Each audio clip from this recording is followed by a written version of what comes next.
Bueno, continuando ahora, vamos a ver las técnicas de control de acceso al medio. ¿Sí? Son varias las técnicas que vamos a tratar, ¿sí? Y la idea es tratar de regular, ¿sí?, la colocación de justamente estas tramas o este PDU de esta capa de enlace para que pueda llegar a su destino de la mejor manera. ¿Sí? Hay varios protocolos y depende de qué protocolo va a ser el tipo de control que se va a efectuar. Bien. Los métodos de control de acceso al medio. Bueno, si no se realiza ningún control, ¿qué va a pasar? Van a producirse colisiones, porque todos los dispositivos van a querer enviar a la vez, y como no hay un control en ese medio, que en este caso es un cable, pero puede ser inalámbrico, puede ser cualquier tipo de medio, las tramas que circulan por ese cable van a colisionar, van a chocar y por lo tanto se van a eliminar. ¿Sí?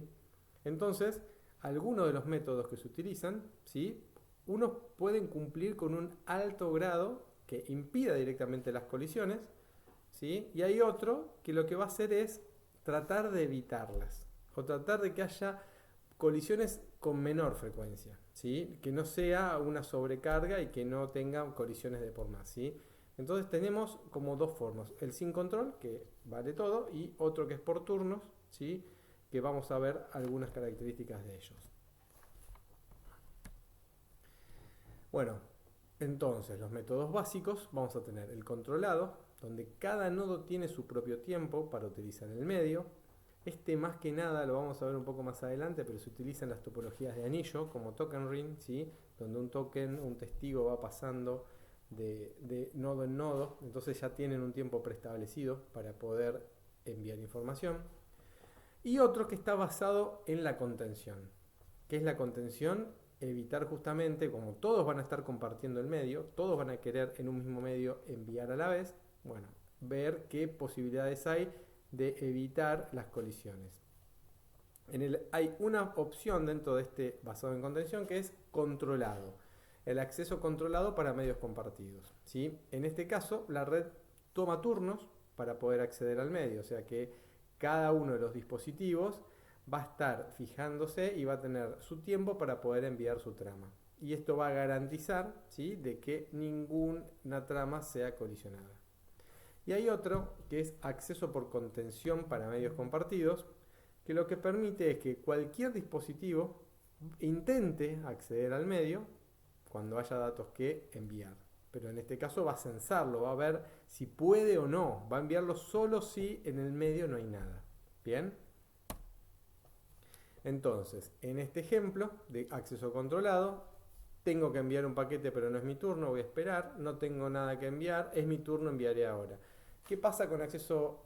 Justamente funciona, transmite una sola estación a la vez, los dispositivos deben esperar su turno para poder enviarlo, no hay colisiones porque el acceso controlado evita las colisiones, y algunas redes deterministas utilizan el paso del token, que es lo que yo les comenté recién, del token ring, que es el anillo donde va pasando, ¿sí?, el token, entonces le va a tocar el turno cuando el token le llegue a cada uno. Bien, los ejemplos más comunes de acceso controlado son token ring y lo mismo que el token ring pero en fibra, que se llama FDDI. Son topologías de anillo. En el caso de lo más común para nosotros, que es las redes Ethernet y las inalámbricas, lo que se hace es un acceso por contención, ¿sí? Las estaciones pueden transmitir en cualquier momento, van a existir colisiones, ¿sí?, porque por más que se fija, censa y dice, está libre, mando, y en ese momento también se censó acá. Entonces los dos paquetes, el que sale por acá y el que sale por acá, van a colisionarse porque evidentemente cuando censaron estaba disponible, pero eso no garantiza de que no haya otro que haya iniciado también una conexión en ese momento. Entonces las conexiones van a existir. Y existen dos mecanismos en este tipo de acceso por contención para tratar de evitar esas colisiones, o al menos para detectarlas tempranamente, ¿sí? Para las redes Ethernet se utiliza un método que se llama CSMA-CD, que es Collision Detection, que ahora lo vamos a ver, y CSMA-CA, que es Collision Avoid, ¿sí?, que este más que nada se utiliza para las redes inalámbricas. Bueno, vamos a describir qué hace cada uno de ellos. El CSMA-CD es de Collision Detection, que lo que hace es detectar las colisiones, ¿sí? El dispositivo lo que está haciendo es monitorear los medios para detectar la presencia de señales. Si no hay señal, como dije antes, piensa que está libre y empieza a emitir. Pero si después de que empezó a emitir ve que otro dispositivo también había empezado a emitir, detecta esas señales, ¿sí?, que estaban transmitiendo, entonces manda un aviso de decir, bueno, esperen, todos paren de enviar señales porque yo quiero enviar. Entonces de esa manera la primera va a colisionar porque ya detectó que había algo adentro del acceso, o sea, dentro del medio, pero después hace un aviso, ¿sí?, detecta que va a haber una colisión, esa colisión es inevitable, se produce, pero posteriormente, al enviar ese aviso, todos dejan de transmitir y va a poder enviar su paquete sin ningún problema.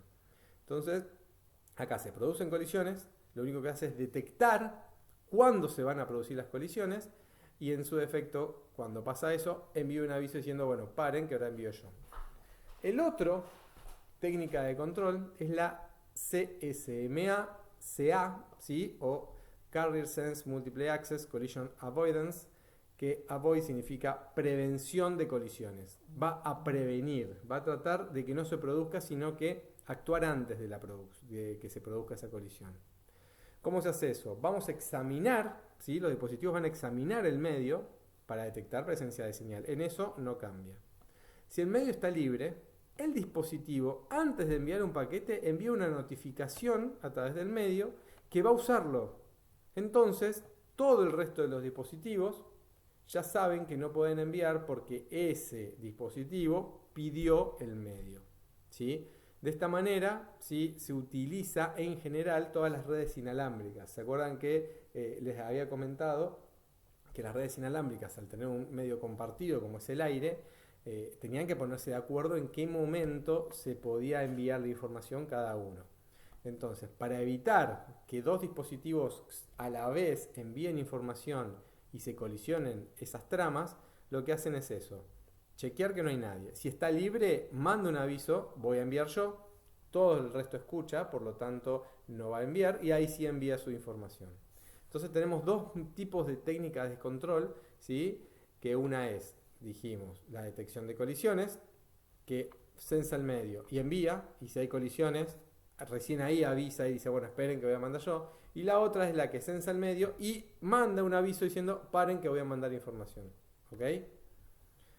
Bueno, hay que tener en cuenta también la técnica de acceso al medio con respecto a cómo es el modo de transmisión. ¿Sí? ¿Se acuerdan que los modos eran simplex, half y full duplex?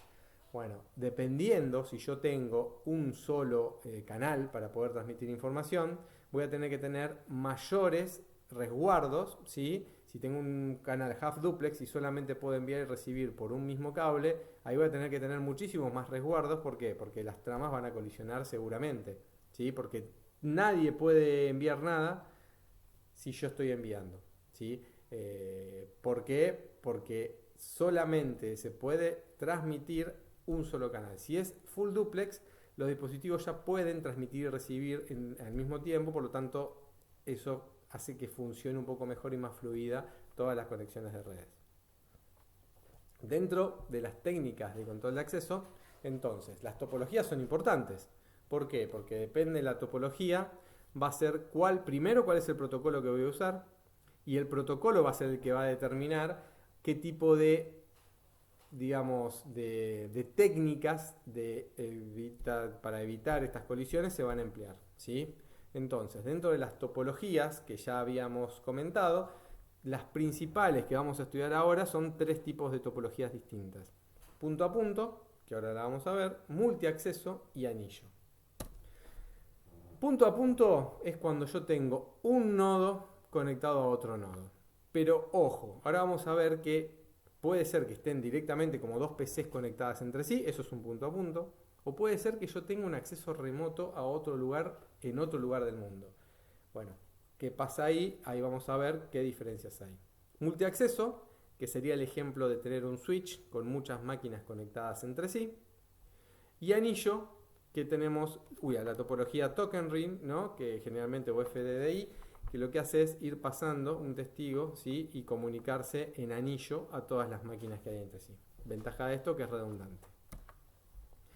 Analizando una por una. Lo que dijimos recién del punto a punto, es importante destacar que si bien yo tengo un nodo origen y un nodo destino, si tengo dos máquinas conectadas una al lado de la otra, es obvio que no va a haber más que un cable que interconecte.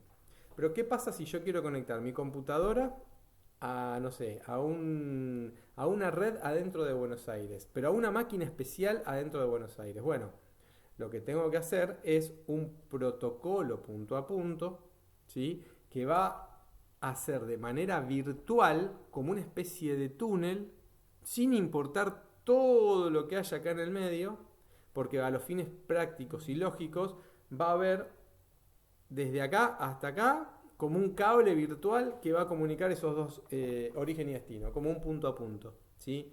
Pero bueno, tenemos un montón de protocolos que van por encima que hacen que eso sea posible. Entonces, en los punto a punto, si bien cuando decimos punto a punto decimos, bueno, es fácil, son dos cosas conectadas entre sí, pero ojo, porque podemos tener este tipo de topología punto a punto donde hacemos, por ejemplo, una VPN, ¿sí? Es un protocolo punto a punto que se utiliza para poder conectar este de origen o este nodo de origen a este nodo destino como si fuese un cable de red, por más que esté entre Trevelin y Estados Unidos, por ejemplo, ¿sí? Entonces, en eso hay que, digamos, el punto a punto no es solamente dos computadoras en el mismo lugar físico, sino dos puntos en cualquier lugar del mundo. Entonces, bueno, acá me adelanté porque acá muestra y les explica lo que recién les acabo de decir, ¿sí? De los circuitos virtuales que intercambian, bueno. O sea que no siempre son dos máquinas conectadas entre sí, sino que tenemos que tener en cuenta todo esto que les acabo de comentar. En la topología lógica o multiacceso, lo que permite es que muchas máquinas se puedan comunicar entre sí a través de un medio compartido, ¿sí? En este caso, si tenemos una red Ethernet, como puede ser un switch, ¿sí? Con muchas computadoras entre sí, todas las máquinas se van a poder ver entre sí, ¿sí? Y todos van a poder enviar y recibir información. ¿Qué pasa? Acá sí se necesita utilizar una técnica de control, como por ejemplo la CCMA o CCMA, la de detección de colisiones o la de prevención de colisiones, ¿sí? Hay que ver qué tipo de técnica se utiliza, porque puede ser un medio compartido, en este caso es un cable, pero puede ser una WLAN también, ¿sí? Que pueda estar conectada entre sí. Lo que sería una conexión estrella, porque podemos tener un router en el medio con una red Wi-Fi y todas las máquinas conectadas a Wi-Fi. Entonces, si es cableada, vamos a usar la detección de colisiones, y si es inalámbrica, vamos a usar la de prevención de colisiones, ¿sí? Pero en los dos casos son topologías estrella, ¿sí? Y por último, la topología de anillo, que lo habíamos visto, que son máquinas que están conectadas una a través de otra a través de un anillo. Generalmente usan la técnica del token, ¿sí? Que son enviar un testigo que vaya pasando y cuando alguien tiene información y está vacío, suba hasta que lo reciba el otro, no se libere esa información. Cuando se libera, ya el otro va a poder volver a enviar información. Este es un método controlado, ¿por qué? Y porque el token siempre va a estar lleno cuando esté ocupado, por lo tanto nadie lo va a poder tomar el medio, y cuando está libre cualquiera va a poder tomar, ¿sí? Entonces de esa manera nos garantizamos y controlamos que solamente haya un solo, digamos, PDU dando vueltas, ¿sí? Que la va a tomar el que la necesite si está vacía. Es como un contenedor, ese token o ese testigo es como un contenedor que va pasando entre computador y computadora, que cuando está libre es como un colectivo, que cuando está libre se sube la gente y cuando está lleno pasa de largo y se fija si es el origen, si el destino del paquete o la trama que se está enviando es para cada uno. Bueno, hasta acá vimos el tema del tema de control. Después tenemos direccionamiento de control de acceso al medio y entramado de datos, ¿sí? Porque todos los protocolos, ¿sí? Lo que van a hacer es encapsular datos, ¿sí? En general. Y en el caso este, lo que tenemos que hacer es encapsular toda la información que nos llega de la capa 3, de la capa de red, la tenemos que encapsular y la vamos a poner adentro del campo datos, ¿sí? ¿Y qué hacemos en esta capa? Vamos a agregar una encabezado, ¿sí? Lo que podemos, vamos a poner acá si quieren. Lo que hacemos es, todo lo que viene de la capa puntero, pluma. Acá tenemos la capa de red. ¿Sí? Vamos a hacer solamente la capa de red para no hacer otras cosas más. Perdonen mi pulso. Acá tenemos. Estos son datos.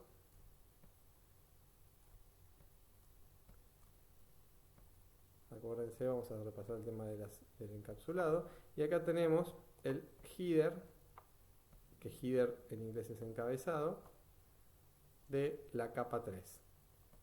Vamos a ponerle red. ¿Sí? Todo esto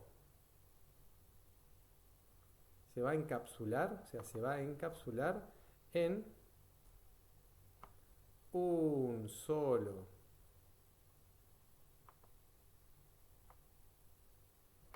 bloque de información llamado datos, cuando pase a la capa de enlace de datos. ¿Sí? Esto es capa 2, capa 3, perdón. Esto es capa 3 y esto es capa 2.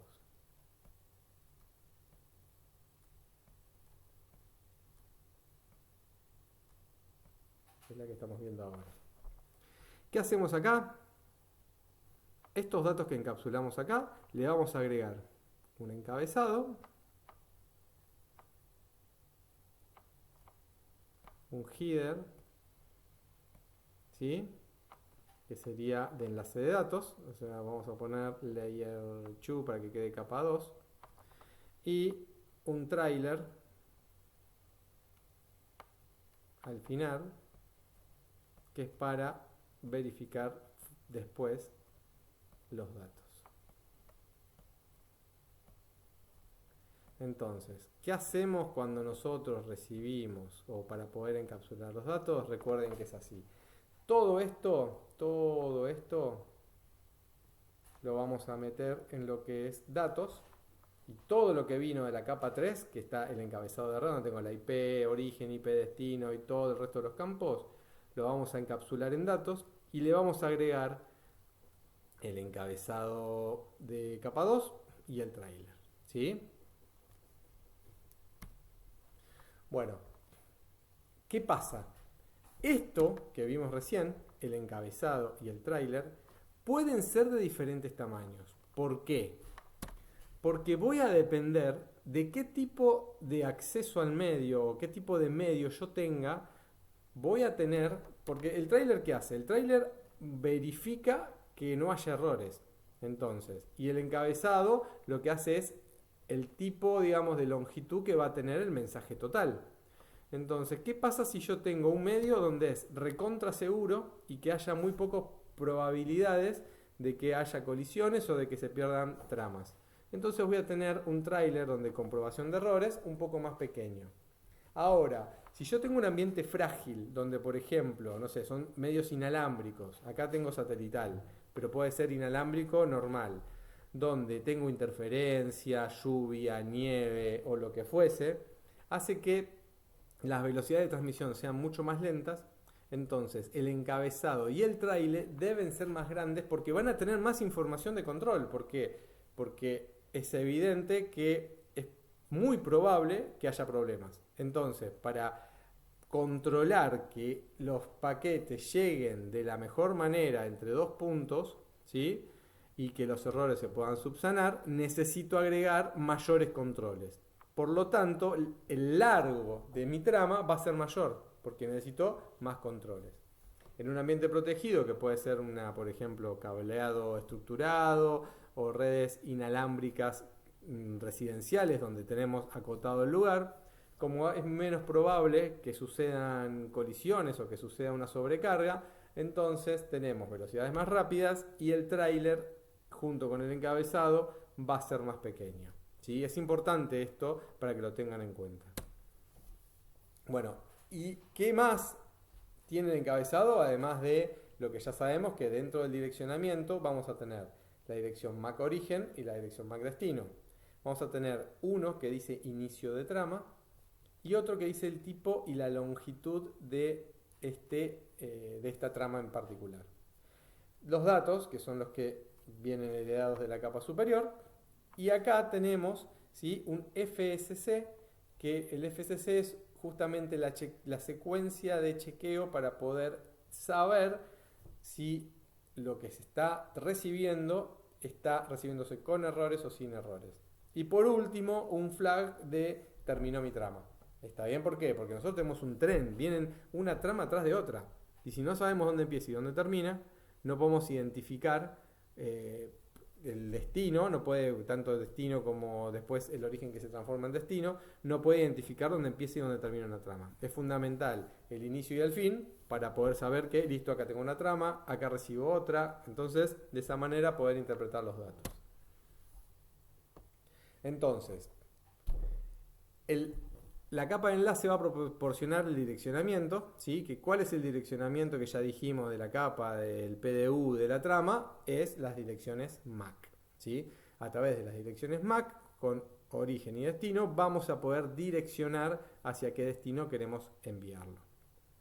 Que obviamente es diferente, las direcciones lógicas de la capa 3 son jerárquicas, ¿por qué? Porque tenemos una red específica, por ejemplo, en la capa 3 tenemos la 192, 168, 1, 20. Y sabemos que si no está, y es una máscara barra 24, entonces sabemos que la red 192, 168, 8, 20 no está en el mismo segmento de red, por lo tanto ya directamente ni las veo. ¿Se entiende? Pero ya es como que jerárquicamente, si ya leo la dirección, sé si es para mí o no, o si sé si están dentro de mi segmento o no. En cambio, las tramas no tienen jerarquía. Son números físicos que son totalmente diferentes uno con otro y me puede llegar cualquier número de trama y la tengo que analizar igual, ¿sí? Porque no tengo manera de armar, digamos, esa jerarquía que sí tiene la capa 2. Bueno, una trama tiene muchos destinos posibles, o sea que la trama, la de cuando yo marco acá dirección, origen y destino, se envía al switch y si el switch es inteligente la va a enviar una vez que ya arma su tabla de RP a su destino, pero en el caso que no, va a mandar un paquete de broadcast para todos los destinos posibles que haya dentro de su dominio para llegar al destino final. Y en un punto a punto, en este caso no se requieren direcciones de la capa de enlace de datos, ¿por qué? Y porque la trama que está acá, al pasar por todo este medio, ya tiene un solo destino posible. O sea, no es que vamos a tener más de un destino. Como es un punto a punto, entonces ya sabemos y tenemos que conformar, digamos, un protocolo específico para poder cursar todo esto, ¿sí? A través de algo virtual. Entonces, el tráiler, fíjense acá, lo que tenemos es el FSC. ¿Qué es FSC? Es secuencia de verificación de trama. Y lo que se usa es justamente para determinar si hubo o no errores en la transmisión y recepción. Lo que se utiliza habitualmente es un tipo de comprobación que se llama CRC, que es comprobación de redundancias cíclicas.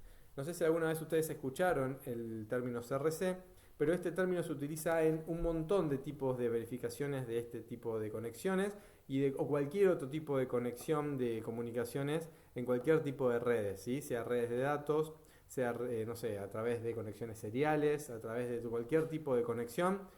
Este tipo de comprobación es el más utilizado porque es algo que es bastante seguro, ¿sí? Bastante seguro de poder encontrar si hay una falla o no. Y es un algoritmo que se ejecuta al inicio para poder, a través de todos los unos y ceros que tiene la trama, y ese algoritmo da un resultado que se guarda en ese CRC y cuando se recibe se ejecuta el mismo algoritmo para ver si ese CRC da lo mismo o no, ¿sí? Es más o menos así, muy explicado de manera criolla, pero prácticamente, como para que tengan una idea, es eso. Se ejecuta un algoritmo al inicio para dar un número de comprobación. Cuando llega, se ejecuta ese mismo algoritmo y se ve si el código de comprobación es el mismo que el que se recibe en el origen, ¿sí? Así que bueno, dentro del tráiler tenemos eso. Bueno, ¿qué protocolos? Esto ya lo vimos al principio, por ahora como para poder desglosar una vez que ya entendimos cómo funciona la capa de enlace de datos, ¿sí? Los protocolos que generalmente vamos a utilizar van a ser el más importante y el que más se utiliza es el Ethernet, ¿sí?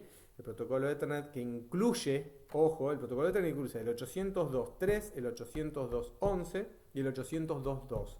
Acuérdense que 802.2 es el protocolo que se utiliza exclusivamente para la subcapa LLC, que es el que arma las tramas, ¿sí? Y que arma la parte lógica de esta capa de enlace de datos.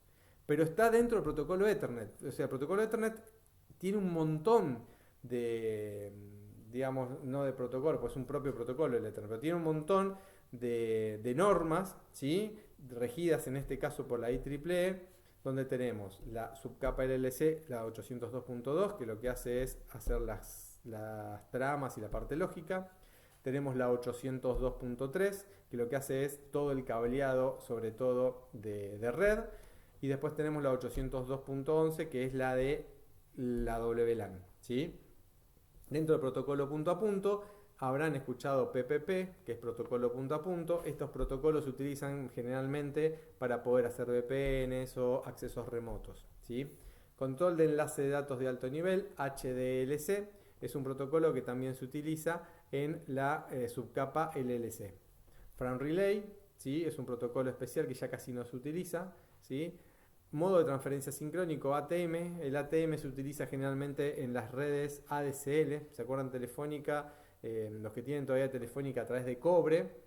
Telefónica a través de cobre, lo que se hace es, para poder transmitir desde la central de Telefónica hasta su casa la información, lo que hacen es utilizar este tipo de protocolos ATM, ¿sí? Que utiliza contenedores virtuales, bueno, otro tipo de técnica, no nos vamos a meter mucho en eso, pero para que sepan que se utiliza especialmente en lo que es ADSL, ¿sí? Utiliza este método de transferencia sincrónico. Hay otros también que lo usan, pero bueno, este es el más habitual.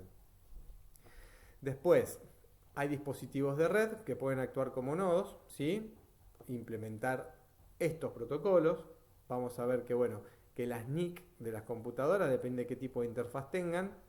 Y las interfaces también, por ejemplo, todo lo que es interfaz se refiere a cómo entra el medio adentro de mi dispositivo, ¿sí? Entonces, todos los dispositivos van a tener una interfaz, ¿sí? De conexión a la red.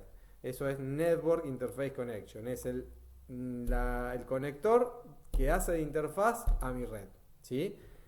Entonces, sí o sí, todas las computadoras lo van a tener independientemente del tipo de medio que tengamos. Bueno, la diferencia de ancho de banda normalmente reduce el uso de los protocolos. Vamos a ver diferentes protocolos dependiendo también el uso que tengamos tanto en las redes LAN como en las redes WAN. Bueno, acá lo que les comentaba recién del protocolo Ethernet para LAN. Es una familia de tecnologías de interconexión de redes que definen los estándares 802.2 y 802.3. Los estándares Ethernet, ¿sí? Fijados en la capa 2, en el caso del 802.2 es la subcapa LLC, y también el 802.3 tiene la subcapa MAC y toda la capa física, ¿sí? Ethernet es la tecnología LAN que se utiliza en casi el 90% de las conexiones que hoy tenemos, ¿sí? Con ancho de banda de 10, 100, 1000 y hasta 10 gigabits por segundo. Y las Ethernet en general lo que proporciona son dos tipos de servicio de detección de colisiones, ¿sí? De control de acceso, que son las CSMA-CD para el caso de las redes 0802.3, que son las redes cableadas, ¿sí? Y después para 0811, que también está dentro de la familia de Ethernet, vamos a usar la otra, que creo que venía en la presentación que sigue, pero bueno, ya me adelanté. Y bueno, sabemos también que el direccionamiento que se utiliza es una dirección MAC que es de 48 bits, ¿sí? Representado en 6 pares de números hexadecimales. Acá venía el protocolo punto a punto para WAN, que en realidad es el protocolo punto a punto, puede ser para WAN, puede ser para LAN, no importa. Pero ¿qué pasa? Punto a punto tiene sentido cuando yo quiero conectar dos cosas remotas, por eso dice protocolo punto a punto para WAN. Pues si yo estoy en mi misma red, un punto a punto es fácil, conecto dos computadoras con un cable y ya está. El problema es cuando quiero conectar punto a punto dos dispositivos en lugares remotos. Entonces para eso se utiliza más que nada este tipo de protocolo, ¿sí? Donde hay que hacer autenticaciones, compresión, porque la información tiene que ir comprimida, porque tiene que pasar por un montón de lugares, ¿sí? Hasta llegar al origen. y bueno, va a tener un montón de tipos de conexiones físicas. Así que bueno, tengan en cuenta eso, que es una red virtual que se genera entre dos puntos remotos, pero tiene que pasar por todo el medio. Y entre los routers puede haber conexiones de fibra, de radio, de cable de cobre, o sea, podemos pasar por todo. ¿Por qué? Porque no conocemos qué hay en el medio. Lo único que hacemos es establecer un protocolo para que entre los dos puntos puedan hablar. Y el inalámbrico, que es el 802.11, ¿sí? Utiliza el mismo 802.2 LLC. Acuérdense que cuando puse las redes Ethernet usa el 802.2 y el 802.3. Para las redes WLAN usa el 802.2 porque la subcapa LLC va a usar las tramas MAC igual que las direcciones MAC igual que el otro, pero para la subcapa MAC lo que utiliza es el 802.11. ¿Por qué? Porque utiliza otro tipo de control de acceso al medio, que es el de prevención de colisiones. ¿Sí? Acuérdense, uno, el de detección de colisiones, que es el CD, Collision Detection, lo que hace es, se fija si hay disponibilidad, que es este caso, ¿no? Se fija si hay disponibilidad, si tenemos disponible, empiezo a mandar. ¿Qué pasa? En ese mismo momento puedo mandar otro, se va a producir la colisión. Entonces, si ve que en el medio hay otro además del mío, mando un mensaje, che, paren, porque yo estaba mandando. Entonces, la colisión no se puede evitar, la colisión se produce, pero de ahí en adelante va a poder enviar sin colisión.